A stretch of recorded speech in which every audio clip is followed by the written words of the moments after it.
Today's episode of Expanded Perspectives is sponsored by Gaia.com. If y'all are like us, you've exhausted everywhere else you find your documentaries on the strange and unusual and the fun. And if you like grand conspiracies and more breakaway societies, paranormal, ancient civilizations like we all do, and UFOs, well, we found the place. Right at your fingertips, folks. You can stream videos from anywhere, from your living room or on the go, with access to over 7,000 titles, all on Gaia.com. Gaia. Now, you can get this for a monthly plan of $9.95 a month. Your first month will only be 99 cents. Now, there is a 3-month plan and an annual plan. So, if you're into the things that we're into, and judging by what you're listening to, you are, start enjoying Gaia.com. Expand your perspective even more. Gaia.com.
Out there, friends, and thanks again for joining us here on Expanded Perspectives.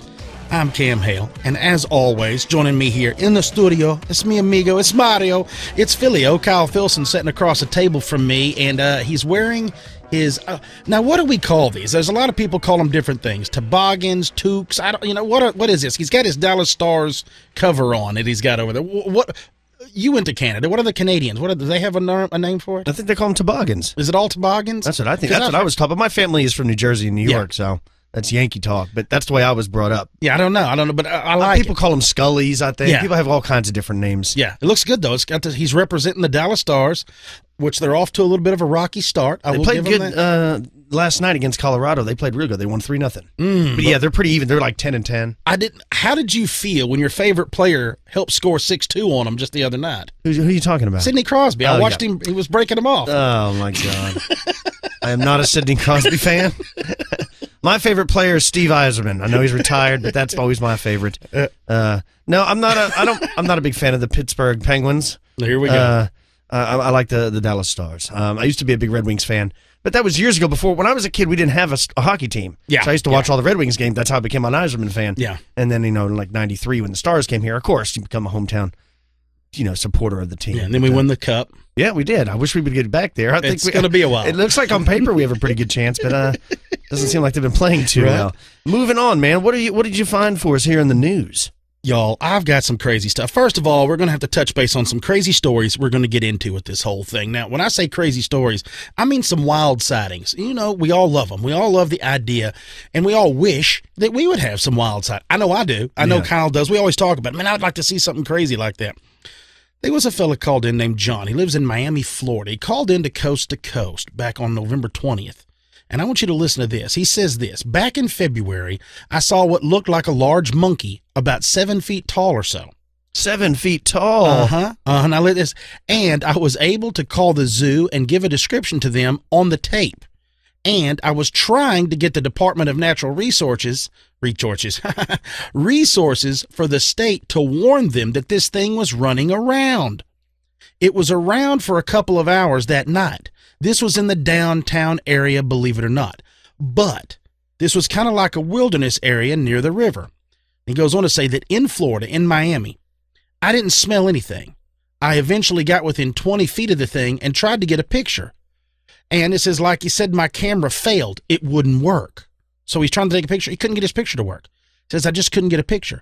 I couldn't get it with my cell phone either. And the strangest thing of the entire night, I don't even like to tell this to people because it sounds like I'm crazy. This is what he says. At the end of that night, that thing was joined by an owl. It says an owl showed up. It had what looked like the face of a man on it. Whoa.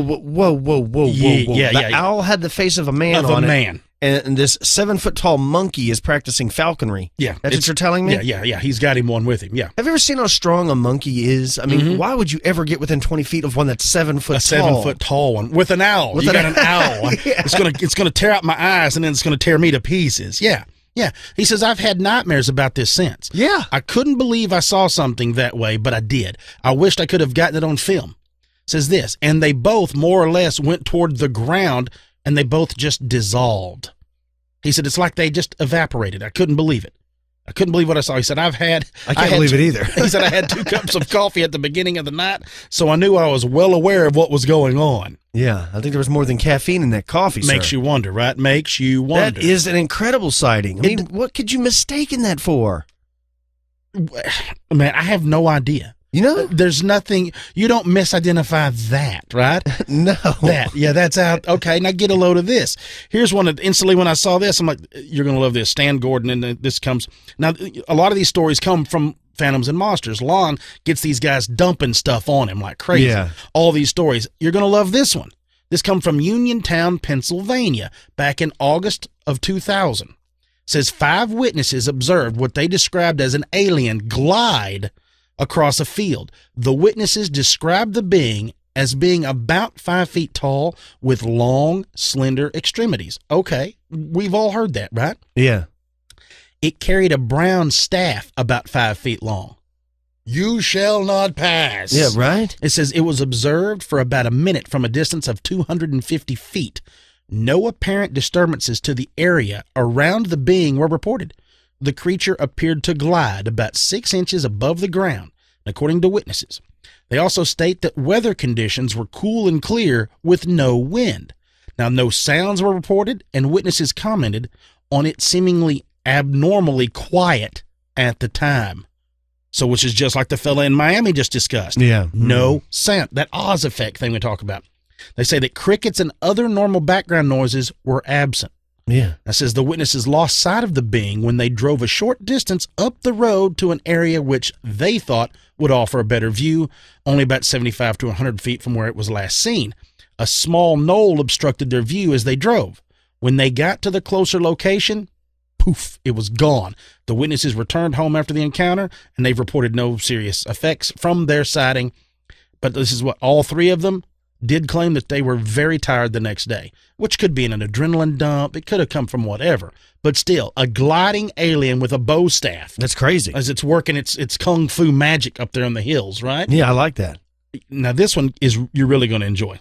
You got another one? I got another one for you. Oh, yeah. All right. From Florida, and then we're going to move on. But, okay, from Florida, from Gulf Breeze, January 12th of 1988, a fella named Ed Walters was in his pickup on US 98 when an object appeared ahead of him, shining a white beam of light through the windshield. Now, he says it partially paralyzed his forearms and his hands.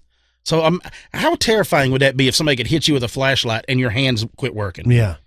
That's, first of all, I want that. I want in a beam so I can shoot it on my wife's mouth, where she be quiet, like, you know. Well, this happened like probably during that Gulf Breeze wave. I mean, remember that? There was tons of sightings back then. He says this, that he stopped the truck on the side of the road because he now felt numb and his arms were stinging. He says the object approached quickly and then now hovered 3 feet above the roadway.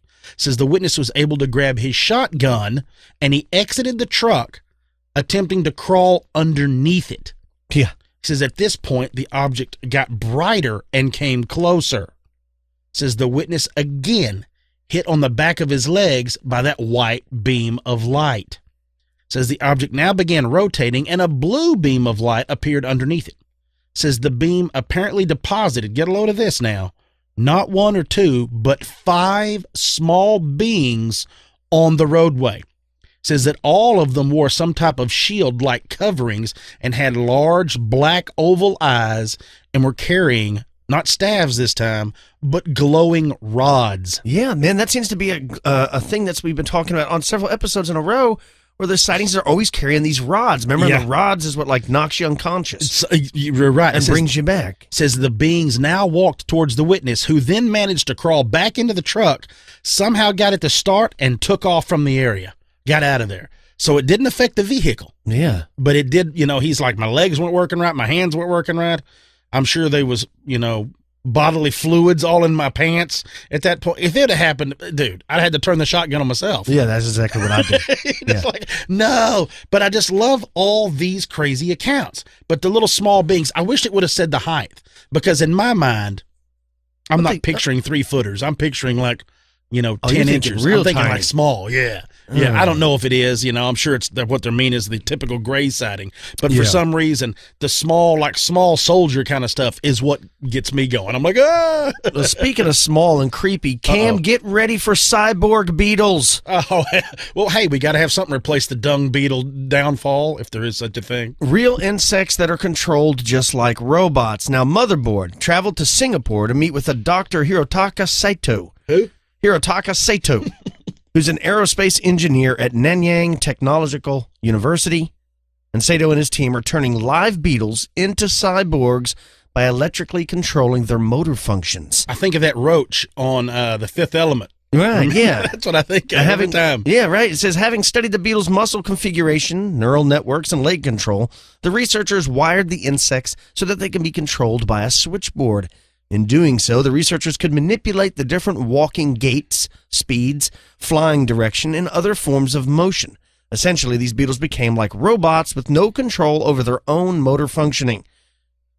And it says these researchers control these beetles through this wiring, and their energy still comes naturally from the food they eat. Hence, the muscles are driven by the insects themselves, but they have no willpower over how their muscles move. Moreover, turning beetles into cyborgs seems not to be very harmful to them. Their natural lifespan is only 3 to 6 months, and even with the researchers' interference, they can survive for several months. According to these researchers, a beetle has never died right after a stimulation. And while this technology may seem crazy, the implications are very practical. Sensors that detect heat, and hence people, can be placed on these beetles so that they can be manipulated to move towards a person.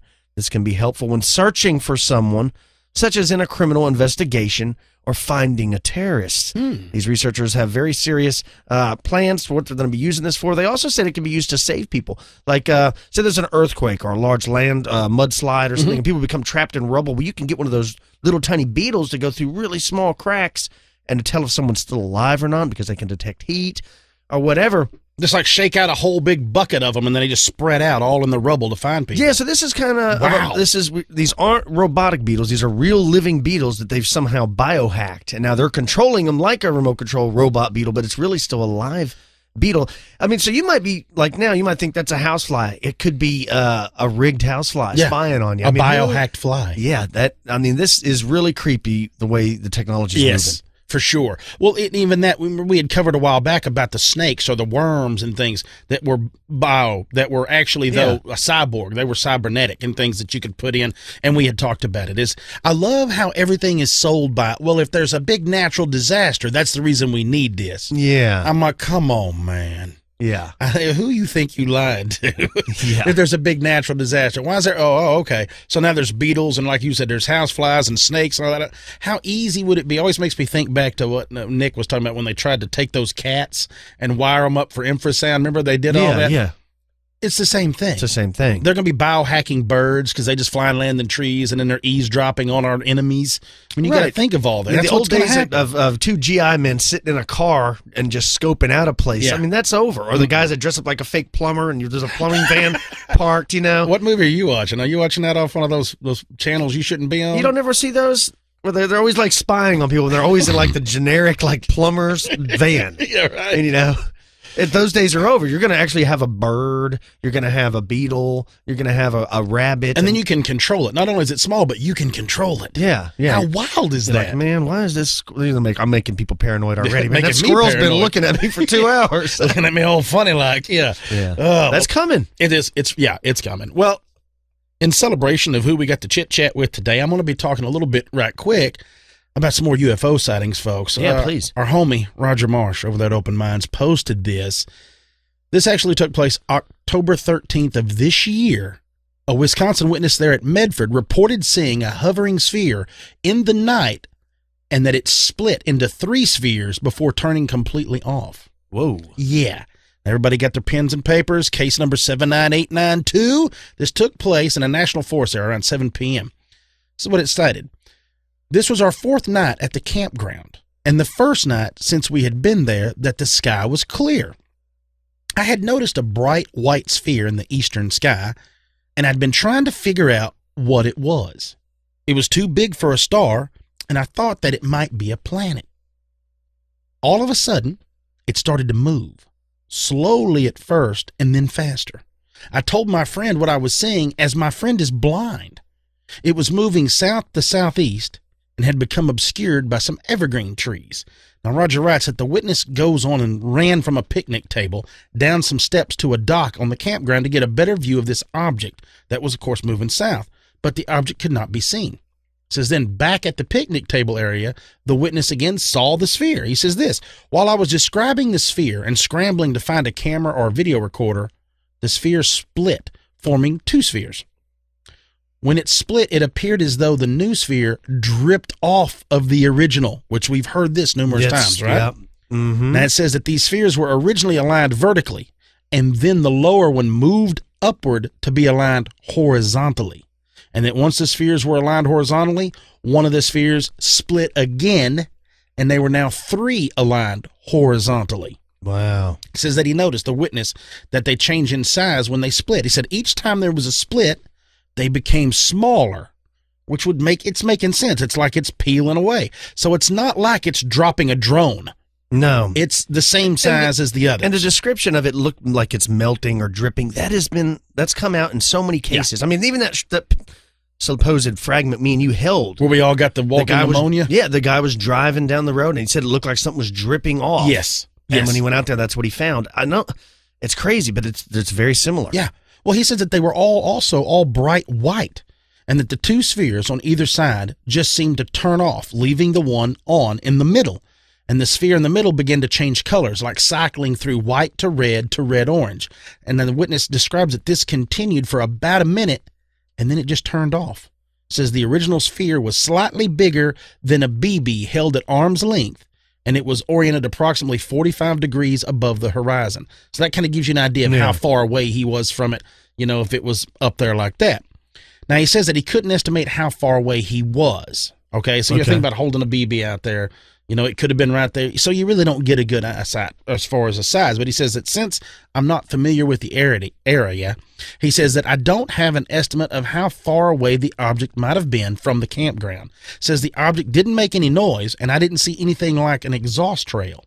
Now, he says that the overall sighting lasted, you ready for this, 40 to 50 minutes. Wow. And that the 20 minutes, this is about 20 minutes after all the objects had disappeared, he says this, that a plane flew over the campground. He says it was easy to hear the plane's engine, and you could see the outline of the plane in the sky as well as the aviation lights, of course, blinking off and on. But he said, I didn't get a photo of it. My camera had fallen out of my backpack up there by the picnic table. He said, and I didn't know where it was at until the next morning. He said, he goes, we did get the video camera out, but we're unable to record because the camera wouldn't work. Yeah, see? It always seems like it's emanating something that ruins the whole deal. Now, this was, of course, investigated by the MUFON state director there in Wisconsin, Susan Britton, and she closed the case as, again, an unknown. Like, what is that? Yeah. Helicopters don't do that. No. What's hovering, making no sound, changing shape, making more of them, then vanishing? It sounds kind of like the Marfa lights or the Brown Mountain lights, too, Exactly. I don't know. But speaking, man, it seems like a lot of UFO sightings. In fact, there was a big a mass sighting over Turkey recently, and then there was one recently that just happened over Canada, and they even have a video of this. It's a video formation of UFOs that witness claimed was chasing him, just one of the multiple sightings in and around the town of Brandon, Canada last week. according to various news reports. So many witnesses came forward that the UFO sightings made the local news, and when it was posted, that said that UFOs might have been flares from a military exercise. Now, of course, conspiracy theorists started floating the idea, of course, of another government cover-up. Local newspapers reported that there was multiple sightings. At least 40 to 50 people called in to say that they saw this thing over Brandon, Canada, which I think is near Winnipeg, somewhere in Manitoba. And they said that it looked exactly like the same thing that happened in 1997, known as the Phoenix Lights over there in Arizona. Now, everybody's familiar with that. It looked like the same thing. It says they had basically the same kind of components, the same incidences, and it was reported by so many people. Of course, the government's come forward and said, yes, it was a military exercise. So half the people, of course, are saying, yeah, okay, that's probably what it was. And then conspiracy theorists are on the fence. They're saying, no, they're just saying that. Every time there's these strange lights up there, they always want to claim it's a military exercise. Mm-hmm. Now, watch the video. It does look a lot like the Phoenix Lights, but to me, it does look like military flares to me. Like, in other words, the Phoenix Lights were seen for like a long period of time, like an hour, I think. Mm-hmm. And there was thousands of people that called in about that. This, I don't know how long they were there, but it doesn't look from the film I saw that it was didn't last very long. You know what I'm saying? Yeah. So I think it could be military flares, but what do I know? It might be a UFO.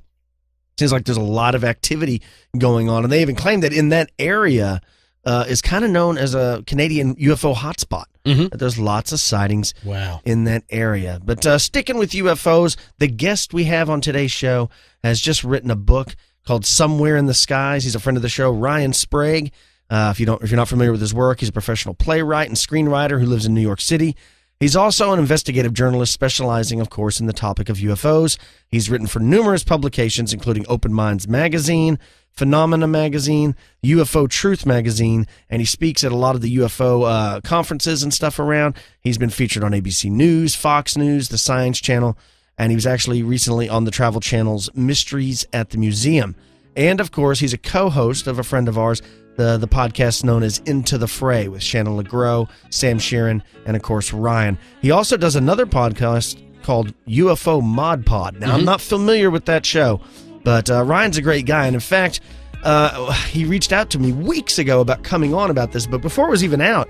And we've just been so busy. I haven't had a chance to have him on. So I'm really glad that we're able to have him on today. So when we get back from the break, folks, we're going to be speaking with Ryan Sprague about his new book, Somewhere in the Skies. Stick with us. You're listening to Expanded Perspectives.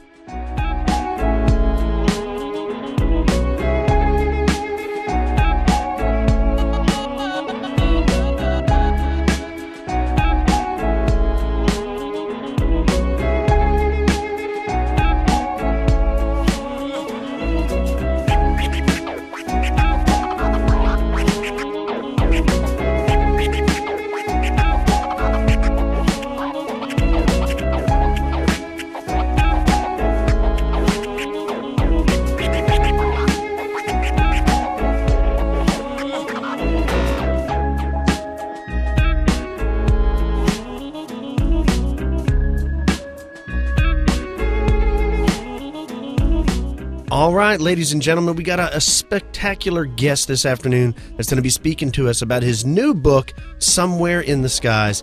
And on the show, everybody knows that listens, we talk about UFOs all the time because I personally, as well as Cam, have a deep fascination when it comes to the subject of UFOs, whether it's Roswell or Rendlesham Forest or alien abduction. I just did a show last Monday on alien abductions.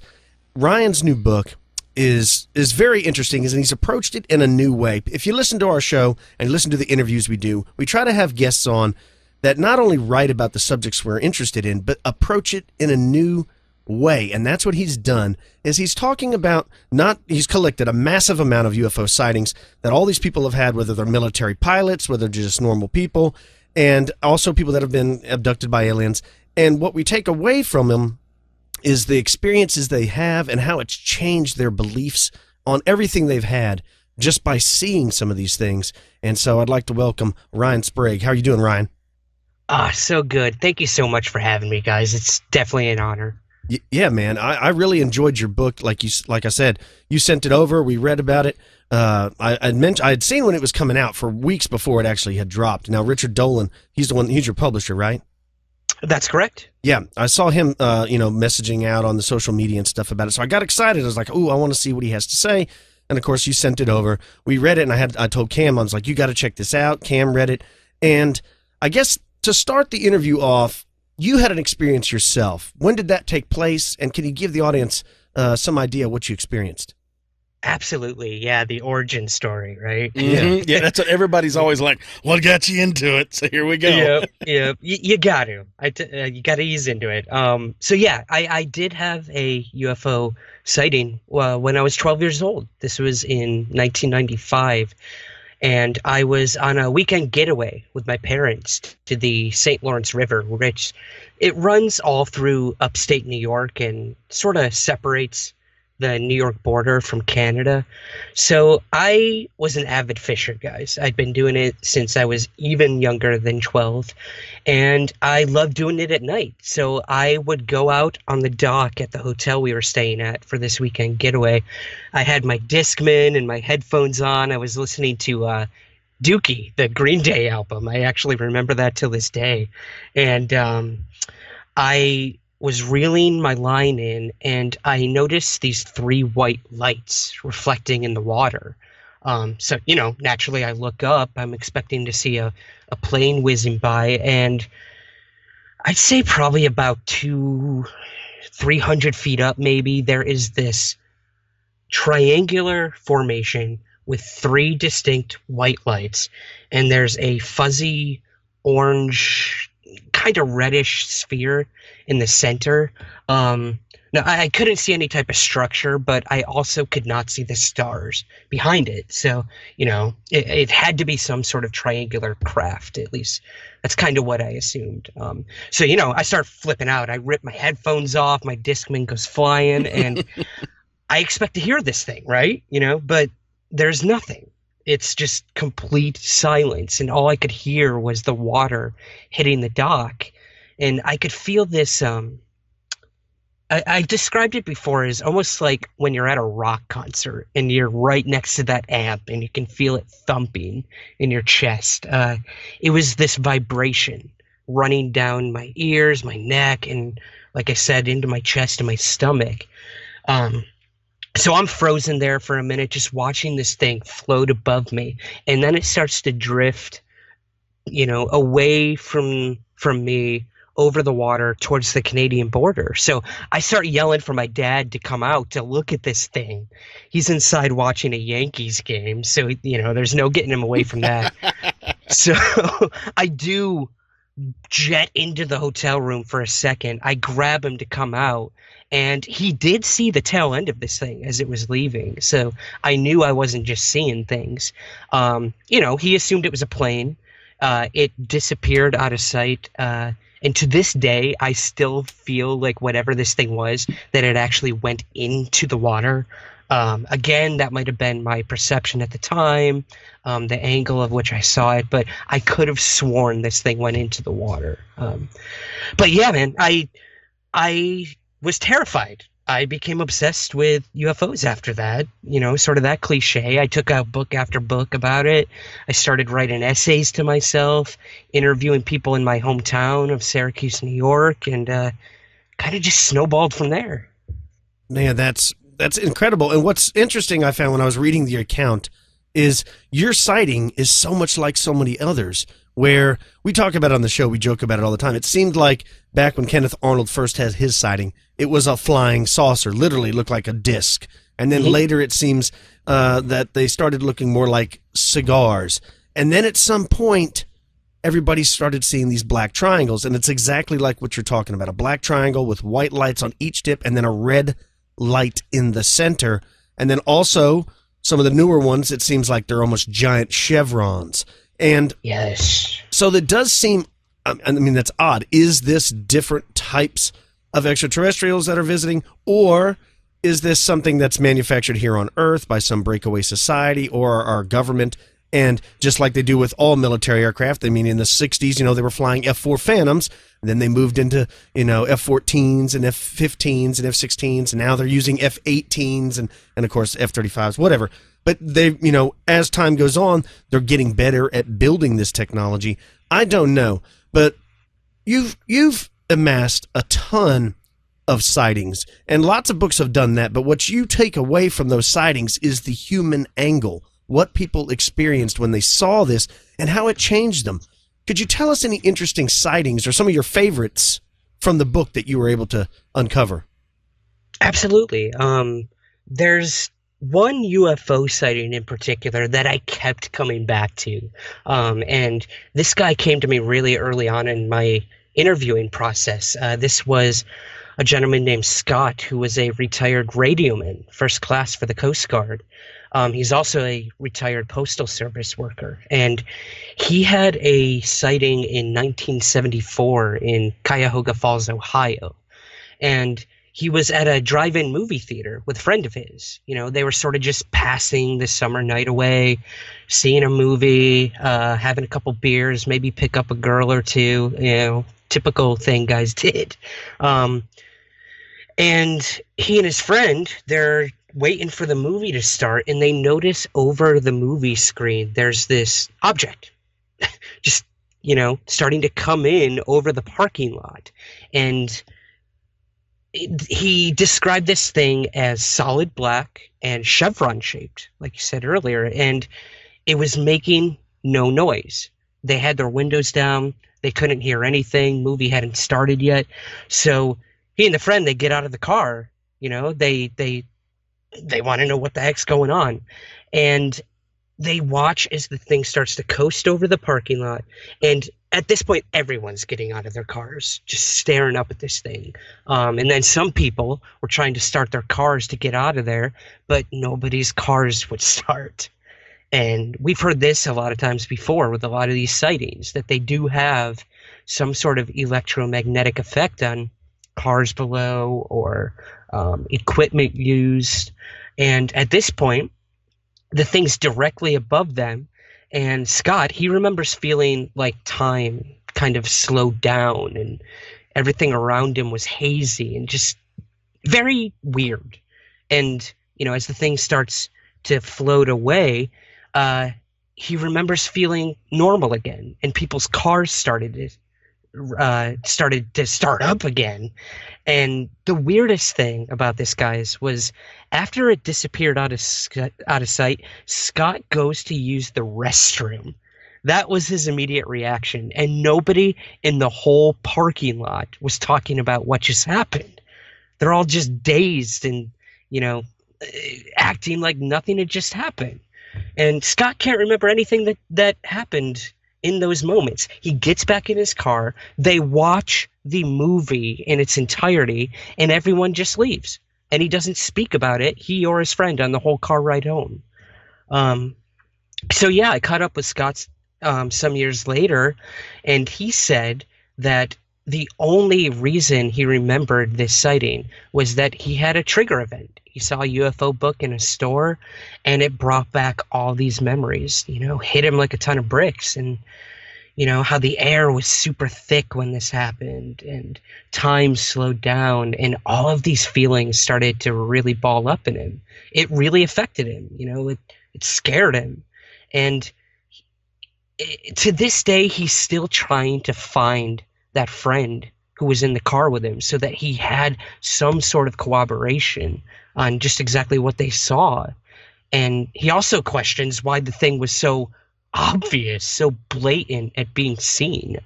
So yeah, guys, this was a fascinating case, and it definitely changed Scott. He'd never experienced anything like this in his time with the Coast Guard. He'd never, ever imagined even thinking about UFOs or aliens, and this event just sort of fell into his lap, and his perception of reality was challenged. It sounds like they all had a mass Oz effect almost, the way everything that was silent. And then what you're talking about is, it's like it just wiped them all, like the big flash from Men in Black. It just wiped them all, and they all just went back to doing their thing again. I mean, there's no way you can have an accident, and people at a business beside it will all be talking about the accident they all just witnessed.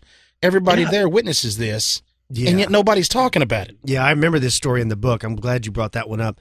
Yeah, I read it, and I couldn't believe it. This thing comes over a drive-in theater, everybody's there, everybody's looking at it, and then when it disappears, everybody just goes like right back to watching the movie, and nobody says nothing. Nothing, not a word. That's not normal human behavior. No, not at all. And especially with a mass sighting, you have something like the Phoenix Lights or what was seen over Chicago, O'Hare Airport. People, they see it and they remember it happening. The fact that we have this one witness, this entire event rests on his shoulders. Nobody else is talking about it. And that, I can't even imagine what that must feel like, to be the only one who remembers it. No one can corroborate your story. But I'll tell you what, guys, after hearing him, having him call me, retell this story, you could hear it in his voice. This guy was sincere. He was genuine, and he had absolutely no reason to be not telling me what he firmly believes happened. I guess the thing, too, there's another part of is I'm sure you spoke to a lot of people, a ton of people, before you narrowed it down to this group that you've reported on. So going through that, you had to come across some BS. You had to come across someone you could be like, look, I mean, I appreciate what you're telling me, without even saying it to him, but you were thinking, this probably is a little more embellished than what really happened, or you can start seeing through the veil on some of the stories because you can get so many of them, and you get bogged down where you have to be very subjective when you look at each one of these cases. But the cases that you picked and I'm sure it's affected everyone in different ways, but it's truly affected these people. And it's much like what we discussed off air before this, and we even talked about, everybody seems to agree now that we don't know if it's extraterrestrial or if it's, terrestrial or what it is, but we all agree that it still affects the people the same way, whether what they saw is what they think it was or something completely different. It still affects you in that exact same way.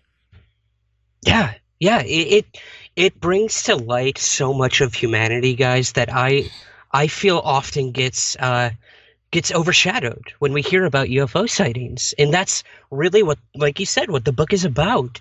It's not about the when and the where. It's the who and the why.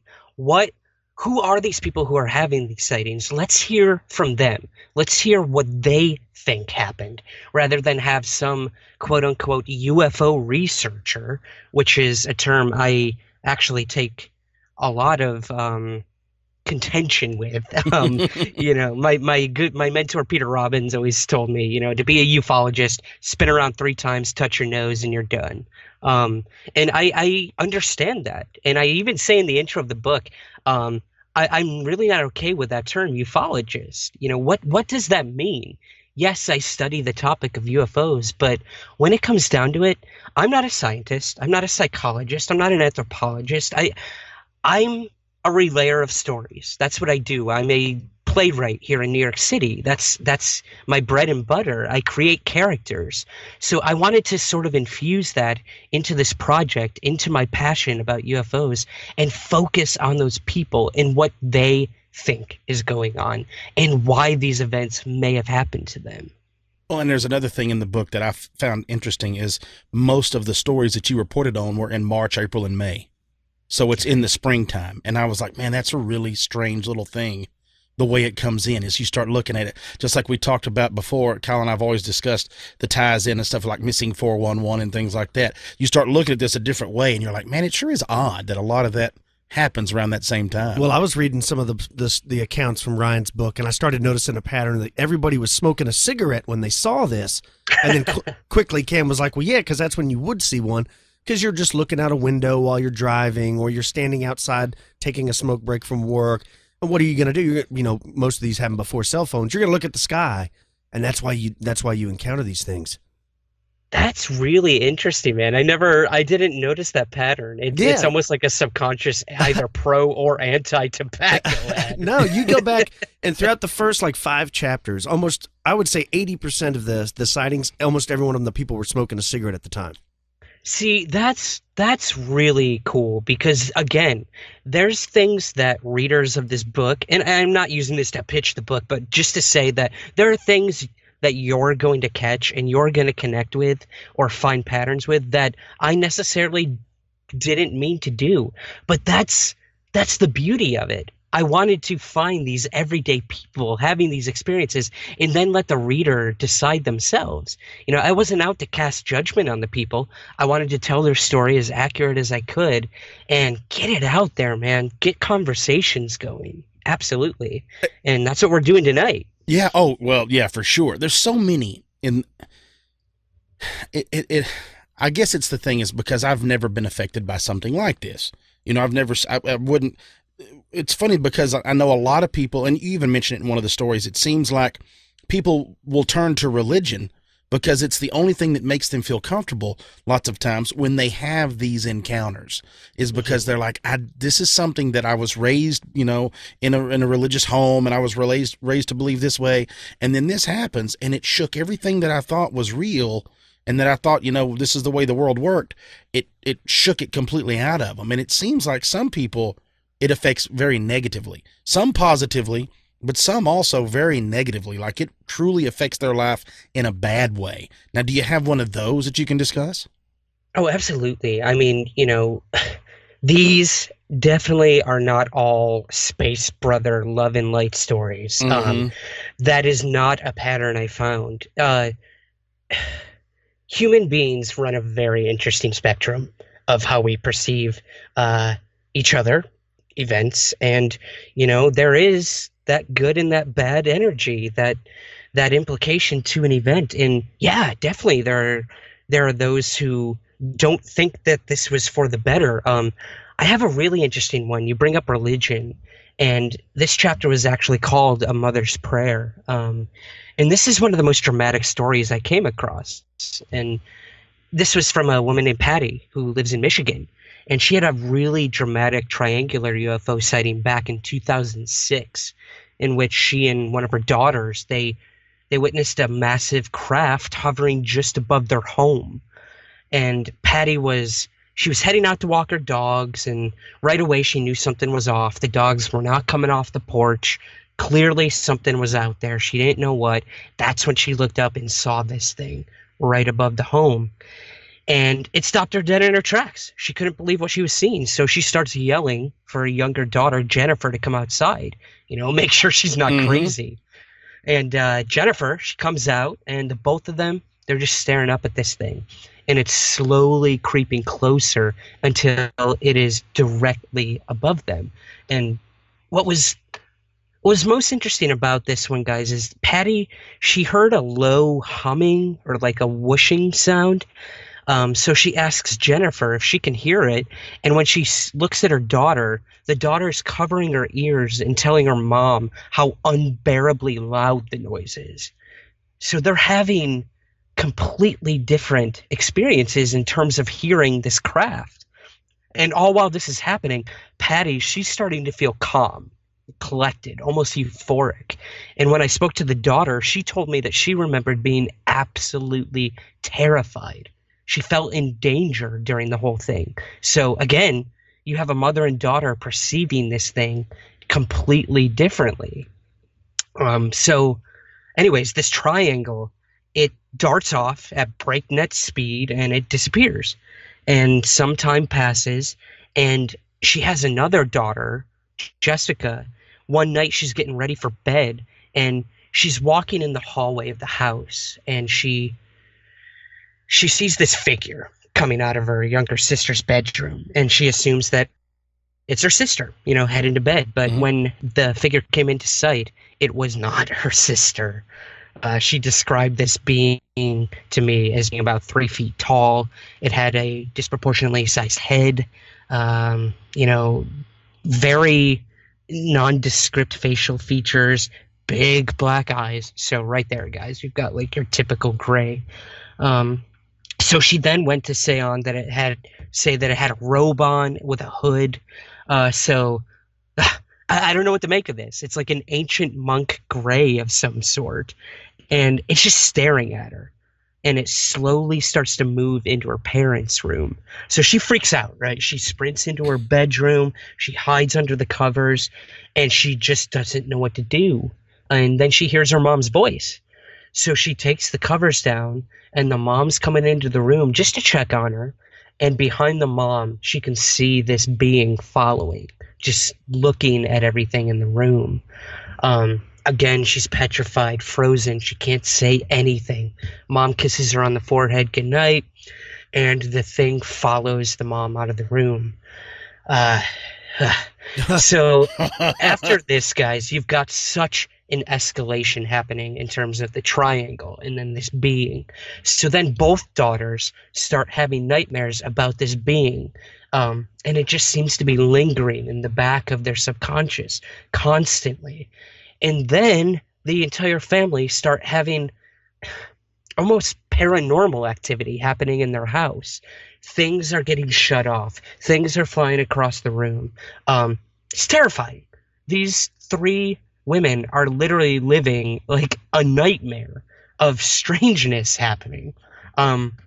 So having been spiritual beforehand, they think this is evil. It's demonic. Something in a spiritual context is happening in this home, around this home, and it is not good. They stop talking to one another. They become very alienated, and it rips the family apart. They didn't speak for a long time. The mom became very depressed. The daughters, started missing school and having things happen with friends and family. And it closed them off to the world. And it got to a point where they couldn't take it anymore. And they turned to prayer. They started praying for these things to stop, to go away. And it worked. It worked for this family. It brought them back together again. It decreased the amount of activity. And I don't know what to say, guys. I honestly don't know what to say in terms of how prayer worked in this case, but it did. This is what they connected to, how they perceived what was going on, which is a huge factor in any UFO or quote-unquote abduction experience, is how the person perceives it. And how do you move on from there, Man, that's what's interesting is the very beginning, the one mother and the mother and the one daughter were so diametrically opposed to their experience during the sighting, but then later what evolved, with the terrorizing them at their home and everything, that is... Well, how one can hear it and the other one's like, I don't hear anything, and one's just dying from it. Yeah. You know what it made me think of? What'd you think? Those ringtones, like the kids used to have. My son went through this, where my ears are so old I couldn't hear it. And it would be like a high pitch, and he could hear it, and it would be like, oh yeah, you knew when people were calling or texting you in class because old ears couldn't hear it. And he would play it, and I'd be like, dude, I don't hear what nothing. And he's just laughing the whole time because my daughter comes out of her room. She's like, what is that sound?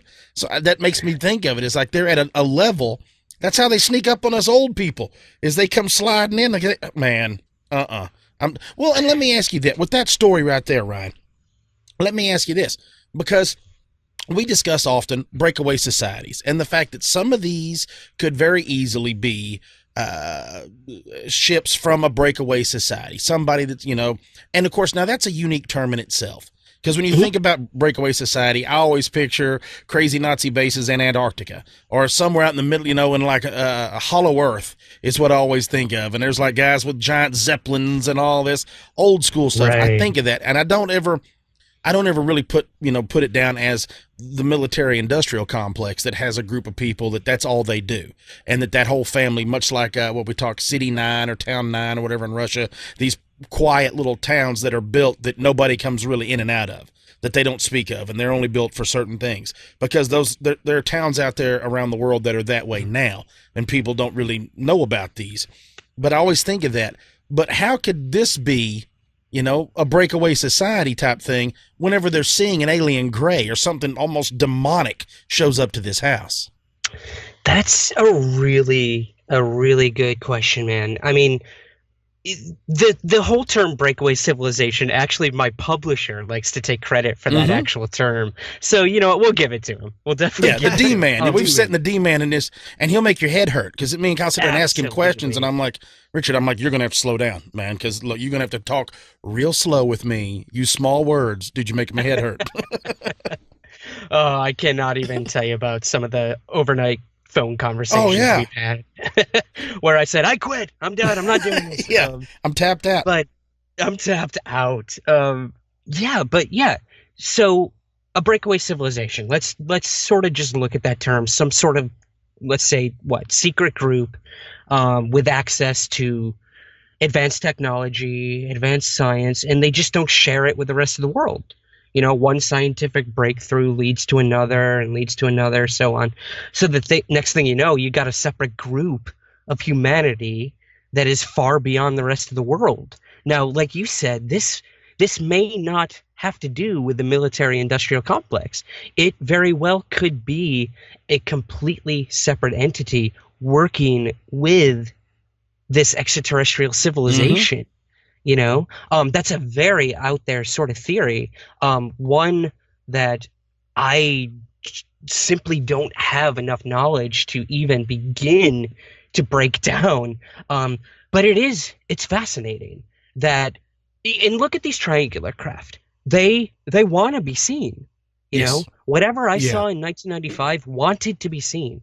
Whatever the chevron thing was that Scott saw and this triangle that Patty saw, these things were so freaking obvious. This was not some elusive saucer zipping through the sky or blinking in and out. This thing floated there and was saying, "Look at me, look at me." Yeah, it's gotta wonder, if a breakaway civilization wants to be so secretive and they are in control of these craft, why? What is their intention? What's their agenda at making us look at these things and how we're going to react to them? I think it's them testing their craft, like they're showing off a little bit. You know what I mean? Like, I don't know. I picture the movie. What's the movie? Contact with Jodie Foster. Jodie Foster. Yeah. Remember they built that big crazy machine. The one blew up, but then secretly there was like a billionaire who was funding another one being built. I picture in my mind that there's these scientists, these rogue scientists that have some kind of crazy technology that they've acquired, and that there's these rich playboys that are out there funding this stuff, and nobody knows about what's going on, whatever you want to name the corporation. And that's what's going on. And the reason you see different ones is because there's different guys doing that, and they're kind of showing off to each other. Oh, yeah, well, I've got a chevron one, and I've got a triangle one. Or who knows, maybe it's extraterrestrials showing off, but they're definitely showing off, I think. How many times have you heard of these stories where, we'll get to a military case in a second, where these fighter pilots are flying around, and this has been going on since World War II with the Foo Fighters. It's almost like the craft is toying with them. Mm-hmm. Like, it's not engaging them, or it is, and then it's not, and then it's, flying around, playing with them. It's like showing off, like, look, you think you got good technology? Look at this. I can do a 100G turn right here. I don't know. Right. It's confusing. Now, you do have a couple chapters where you talk about people in the military, like pilots, having sightings. Could you tell us maybe one of those? Yeah. Well, this one was a gentleman named Gary Travis, who was a commercial pilot, and he witnessed the orb phenomenon. These orange orbs, almost like the Foo Fighters. Sort of updated and evolved at this point. And he saw them as he was flying his plane, and they were following all around him, almost like a choreographed dance around his plane, which led him to believe that whatever these things were somehow intelligently controlled. A lot of the times with these orb sightings, we hear that it's ball lightning. It's a weather anomaly. It's a reflection off a window. That's all good and fine, and I'm sure there are many cases in which that happens. But these things followed him for so long, and he tried to outmaneuver them, and they just kept on his tail the whole time. So again, this event severely affected him. Being a pilot, knowing what's up there. Yeah, swamp gas or ball lightning is not going to be able to change course when your plane's changing directions. You know what I mean? Exactly. We talk about it. We were talking about it not too long ago on the show. Me and Cam were talking about, we were doing a segment on orbs, and we specifically were saying people throw out this idea of swamp gas or light refracting from a train or something, but I've never seen anybody be able to replicate that. Like, I've never seen a scientist go, look, I'm going to recreate, this is a demonstration to show you how I can take this swamp gas, or I can make ball lightning here, and you can easily see where people could misidentify it as a UFO, and then you show the demonstration, and you're like, oh, yeah, I could see where that would happen. It's all hearsay. I mean, it sounds like a theory to me, but I've never seen anybody be able to back it up and prove it. Mm-hmm. I think it's crazy, just like in the book, and you bring it up in the book specifically, obviously there are hoaxers out there. There's a group of people that aren't having any experiences, but for whatever reason, they want attention. So they create this story of them having a sighting or them being a contactee or being abducted for whatever reason. And there's obviously several sightings that are just simply misidentification. I've been outside, I'm sure everybody has, where you see a strange light and you're like, what is that? And then you watch it and then 5 minutes later, like, oh, it's a plane. I couldn't see the blinking light for a while, but now I can. But just like we talk about on our show all the time with cryptozoology, if 100 of the stories, if 80 of them are misidentifications and 20 of them or 10 more are hoaxes, it's that last tiny sliver, that last 10 that are unexplained. I mean, for all these people, for all these years, whether it's from Betty and Barney Hill all the way up into current times, they can't all be making up these experiences that they're having. What do you think about that? I mean, that's obviously, you say it in the book, but could you tell our listeners what your thoughts are after talking with all these people about, they're generally, they believe they're having these experiences, so they can't all be fake. Mm-hmm. Yeah. I mean, when I first, having had my own sighting, I had a little biased at first, but to this day, I'm convinced that what I saw was most likely man-made. We're looking at mid-90s when stealth craft were starting to be seen. The location in which I had my sighting was kind of near an Air Force base.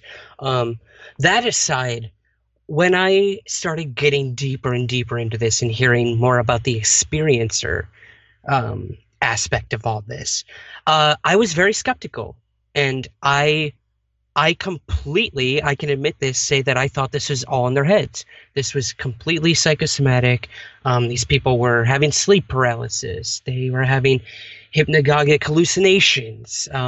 Whatever I could do to convince myself that, some non-human intelligence was actually taking human beings and experimenting on them, that was good for me. But I remember sitting down with one of these experiencers for the first time. It was the first face-to-face interview I had, and watching her sit next to her husband, holding his hand and recalling what happened to her, to me, and just watching the tears come from her eyes and hearing her knee hitting the table, underneath, how nervous she was, how anxious she was.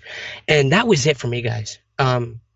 Now, whether or not a non-human intelligence physically took this woman out of her bed, brought her up to some craft, and experimented on her, I cannot say.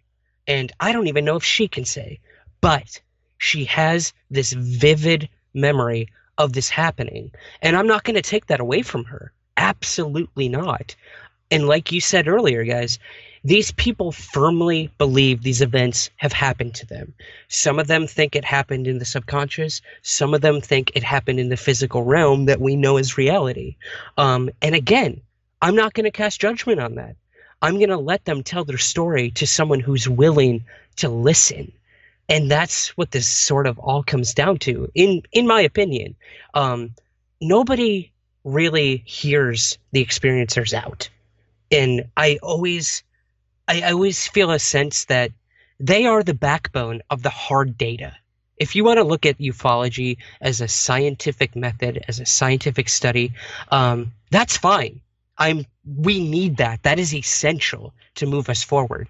But I'm trying to do my part to show that the experiencers and the people having these sightings, they are a huge part of this. And like you said, if that 20% of sightings that cannot be explained are out there, they're gonna keep being out there.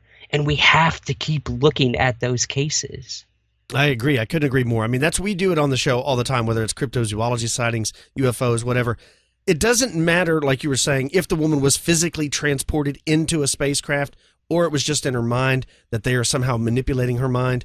The experience for her is exactly the same, and it impacts these people's lives, and it changes them forever. And we always say, I can't judge. Unless I'm there, like the guy that was at the drive-in theater with his buddy, unless I'm there, how can I possibly tell you what you saw or didn't see? I can't do that. And I don't think that a lot of these people, they don't get any financial gain from making these stories up. Some of them, Just like the guy at the drive-in, he forgot that it even happened until he was triggered by looking at that book. So many times I've read these cases on alien abductees that don't even remember it happening till years later. Then they go and get hypnosis sessions done, and it turns out they've been getting abducted for years, and they didn't remember any of that. And so why would somebody make that up? And there's several, there's been all types of scientists that have researched this and looked into these people, and they're like, they're definitely telling the truth. They're not making this up. This is what I do for a living. This person experienced something, and it's rocked them to their core. Absolutely. And, science or psychological, look at someone like John Mack, the Harvard psychiatrist who looked into this phenomenon extensively. He looked at it as a very spiritual thing. And, I found that a lot with this as well. People's beliefs change after these events. Things are unlocked in them. Their awareness is opened. And, I'm not trying to get too metaphysical in the book either. What I'm showing is the impact. One guy became a pastor at a church after he had an experience. Another guy, here's one. He became an artist. He never had interest in art before this event happened. And he started seeing these geometric patterns after the event and creating. He started creating things. So you have to wonder, what is being unlocked in these people having the experiences, and how is that impacting humanity, both at the individual level and as a collective humankind? It's fascinating, and that's really what I tried to get at with the book, is how do these quote-unquote alien phenomena what did they show us about us as human beings? Let's put ourselves up to that mirror if we're really going to get crazy and bizarre with this alien stuff. Well, you did a fantastic job. For a long time, I was starting to think that ufology was dead, because all the books that come out, they just rehash the same stories. We're talking about the Roswell crash. We're talking about Rendlesham Forest. We're talking about Majestic 12. And I have to read a lot of these for the show. And so many times it's the same stories, but you approached it in a new way, and you looked at the human side, and it was like a breath of fresh air. And so if anybody's interested in these types of subjects, the UFO phenomenon, I suggest you go down and get this book. It's Somewhere in the Skies. And Ryan, can you tell the people where to go to get this book? Absolutely. It's available on Amazon in both paperback and ebook. It'll be available at Barnes & Noble soon, or they can always go to the publisher's website, richarddolanpress.com. Awesome. Now, I know you're going to be speaking at the UFO Congress in February. Is that correct? Yeah, that's correct. This will be my first conference ever. Uh-oh. I know. I'm excited. No pressure. I'm nervous. No pressure. Right, yeah. I know. No pressure in front of 2,000 people for the first time. No, I'm really excited, guys. And I will be covering what you just mentioned, the study of ufology and how we can move it forward in new ways. You can connect UFOs to anything: religion, theology, anthropology, psychology. There's a place for it everywhere, guys. So I am convinced ufology is not dead, and I'm going to be giving my own thoughts on that in February. So you can find that at ufocongress.com. That's awesome. I saw that David Marler's going to be speaking there, and I actually saw him speak this last April at the Ozark Mountain UFO Conference, and he is a really cool guy. I got to talk with him backstage for about an hour, and he's really cool if you've never heard him speak before. They do a great job. David, I'm working with on my own UFO sighting, guys. As you know, he's connected to triangular UFOs. Mm-hmm. He's done the most research on them. So a shining beacon in the field for sure. It was great. Yeah, his whole speech was wonderful. It was a wonderful thing. Are there any other speaking engagements or book signings and stuff where people can come out and meet you, or is that the only one on the books right now? I've got one coming up later in 2017 in Nova Scotia, of all places. So that's going to be really cool. I should have some more info coming up on that one. And also I'll be doing a talk for MUFON later next year as well. But yeah, you can find out all that stuff on my website. It's just somewhereintheskies.com. And if they wanted to hear you weekly, where do they find you? Ooh, good plug, my man. Shannon would kill me if I didn't do that. Right? I do co-host a podcast weekly with Shannon LeGros and Sam Sheeran, the master of the dark arts. That's Into the Fray Radio, intothefrayradio.com, and you can hear that every Thursday at 7 p.m. Pacific Standard Time. Yeah, we were actually a guest on there one time, but the one time we were on there, you weren't there. You weren't available. I know. I love that episode. He ditched us. You ditched us, Ryan. That's what it was. You ditched us. No, you know what? Someone didn't call me that night, right? So I'm going to blame this one on Shannon. Well, thanks so much for coming on the show. You have a good Christmas, Ryan. You too, guys. Happy holidays, and again, such an honor. Bye-bye.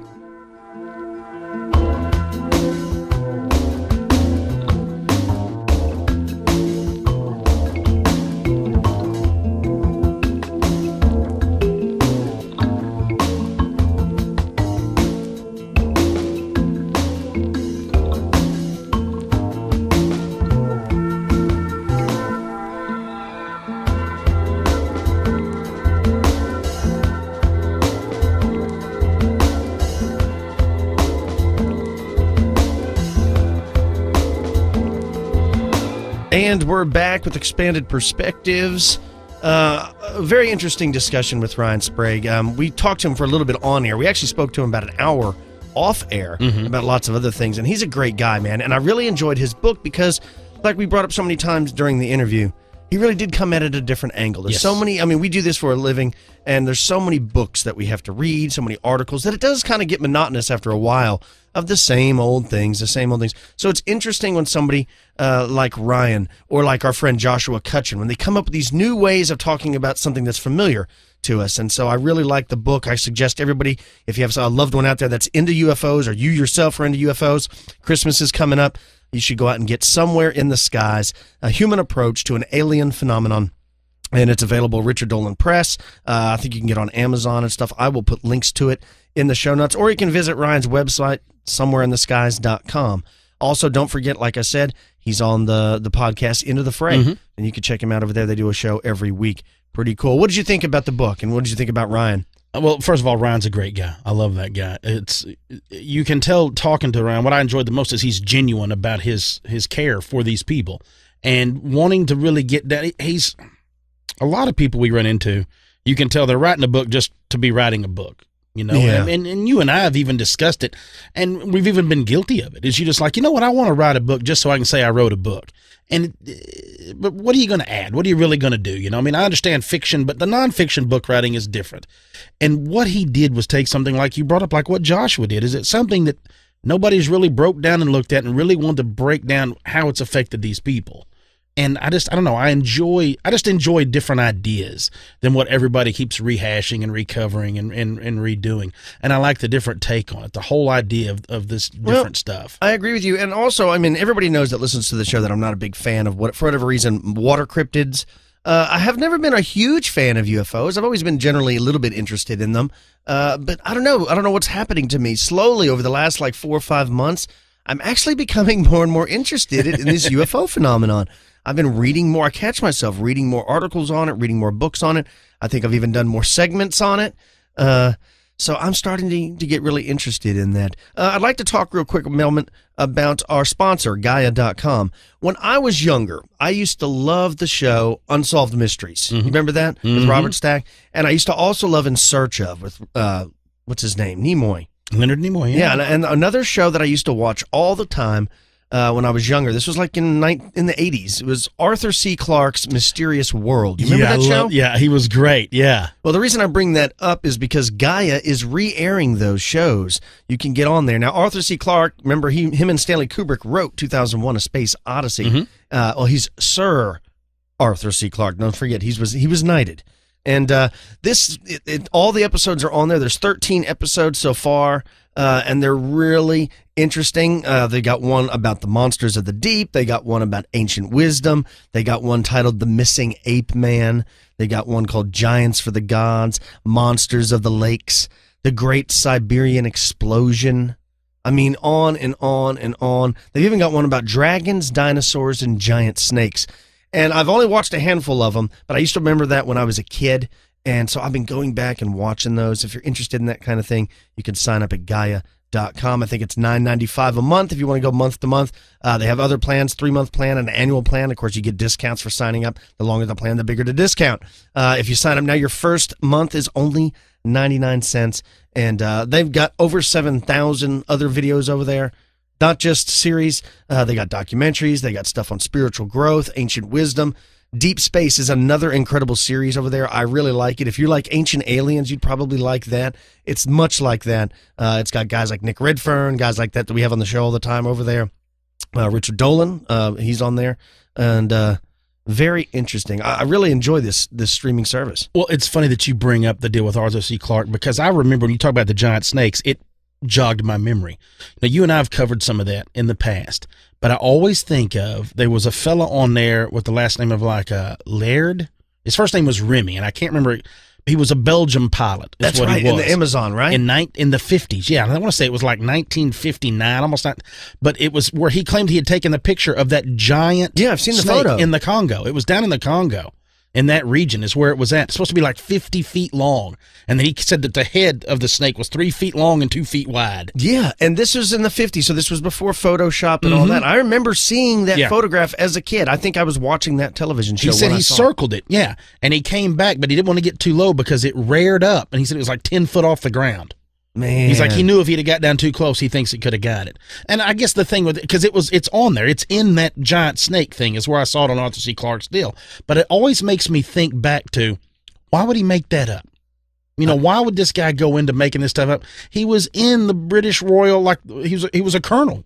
Yeah. I mean, you're talking about him like, come on, man, why would you make something like that up? And he's a trained observer if he's a pilot and he's gone through all this stuff. When I hear these stories, it reminds me of the new King Kong movie that's coming out, Skull Island, you know, where that island has all the giant animals. That's what I always think of when I think back of these giant snakes or giant Komodo dragons or something like Mokilio Mbembe. I'm always thinking of like Skull Island. Is there an island somewhere out there that still has these giant creatures still on? I hope so. I do too, right? That'd be really... Man, I hope so. Really cool. Well, what do you got planned for the rest of your week? Man, just a normal work grind. We did a little birthday with my son over the weekend. He turned 23.